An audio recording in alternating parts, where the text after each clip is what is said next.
Hello guys, welcome back to my YouTube channel. അപ്പോൾ ഇന്നത്തെ എൻ്റെ വ്ളോഗ് എന്താണെന്ന് വെച്ചാൽ, കുറേ പേർക്കുള്ള ഡൗട്ടാണ് നമ്മൾ വേറെ കോളേജിൽ പോയി ഇവൻറ്റ്സിൽ പാർട്ടിസിപ്പേറ്റ് ചെയ്താൽ നമുക്ക് ആക്ടിവിറ്റി പോയിൻറ്റ്സ് കിട്ടുമോ എന്നുള്ളത്. നമ്മൾ ഇവൻറ്റ്സിൽ പാർട്ടിസിപ്പേറ്റ് ചെയ്താൽ നമുക്ക് ആക്ടിവിറ്റി പോയിൻറ്റ്സ് കിട്ടും, പക്ഷേ എല്ലാ കോളേജസിലും പാർട്ടിസിപ്പേഷൻ സർട്ടിഫിക്കറ്റിന് ആക്ടിവിറ്റി പോയിൻറ്റ്സ് കിട്ടാറില്ല. അപ്പോൾ അങ്ങനെ പാർട്ടിസിപ്പേഷൻ ആക്ടിവിറ്റി പോയിൻറ്റ്സ് കിട്ടണമെങ്കിൽ അത് ടെക് ഫെസ്റ്റ് ആയിരിക്കണം. ടെക് ഫെസ്റ്റിലെ ഇവൻറ്റ്സ് നമ്മൾ പാർട്ടിസിപ്പേറ്റ് ചെയ്യുവാണെങ്കിൽ നമുക്ക് ആക്ടിവിറ്റി പോയിൻറ്റ്സ് കിട്ടും. അല്ലാണ്ട് ആർട്സ് ഫെസ്റ്റിൽ ഇപ്പം നമുക്കൊരു ഡ്രോയിങ് കോമ്പറ്റീഷന് പോയി, അപ്പോൾ ഡ്രോയിങ് കോമ്പറ്റീഷന് പോയി നമുക്ക് പ്രൈസ് ഒന്നും കിട്ടിയില്ല, ജസ്റ്റ് പാർട്ടിസിപ്പേഷൻ സർട്ടിഫിക്കറ്റ് ഉള്ളെങ്കിൽ അതിന് ആക്ടിവിറ്റി പോയിൻറ്റ്സ് കിട്ടത്തില്ല. പ്രൈസ് കിട്ടുവാണെങ്കിൽ അതിന് ആക്ടിവിറ്റി പോയിൻറ്റ്സ് കിട്ടും. പക്ഷേ ഇൻ കേസ് ഞാൻ ഒരു റയർ കേസാണ് പറയുന്നത്. അപ്പോൾ ഇൻ കേസ് നമുക്ക് ലാസ്റ്റ് നമുക്ക് ആക്ടിവിറ്റി പോയിൻറ്റ്സ് ഒന്നും ഇല്ലെങ്കിൽ നമ്മൾക്ക് ജസ്റ്റ് ഈ പാർട്ടിസിപ്പേഷൻ സർട്ടിഫിക്കറ്റ് ഉണ്ടെങ്കിലും അവർ ചെറുതായിട്ട് അഞ്ച് ആക്ടിവിറ്റി പോയിൻ്റൊക്കെ തന്നു വിടാറുണ്ട്.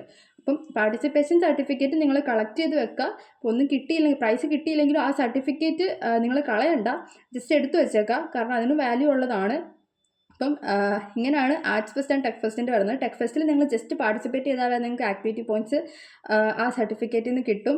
അത് NIT IIT പോലെയുള്ള ഇതിൽ നിന്നൊക്കെ ആണെങ്കിൽ കുറച്ചുകൂടെ വാല്യൂ ഉള്ളതായിരിക്കും. അപ്പോൾ ഇന്നത്തെ എൻ്റെ വ്ളോഗ് ഇത്രേ ഉള്ളൂ. അപ്പോൾ നിങ്ങൾക്ക് എൻ്റെ വീഡിയോസ് കാണാൻ ഇതുപോലെ ഇഷ്ടമുണ്ടെങ്കിൽ please to like, share and subscribe my YouTube channel guys, and keep supporting. By.